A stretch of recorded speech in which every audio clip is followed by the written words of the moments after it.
afternoon, viewers. We are reporting from Banggai, Central Sulawesi, where a tragic accident has happened.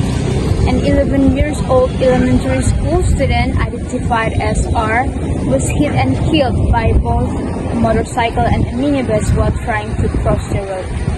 The accident happened on October 1st, 2024 at around 5:30 p.m. local time on Trans Sulawesi Road in North Luwuk. The Banggai Traffic Police Chief AKP Artadwi Kusuma said the accident involved 2 vehicles and 1 pedestrian.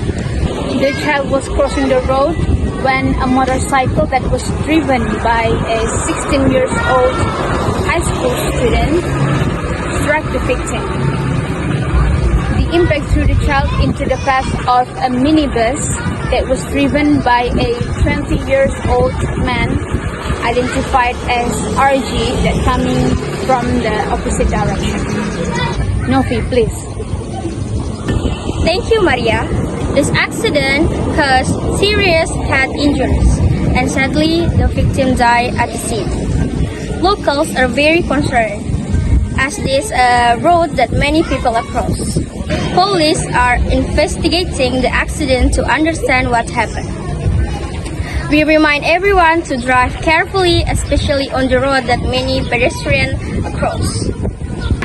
Reporting from Banggai, Central Sulawesi, I'm Maria. I'm Novi. Thank you.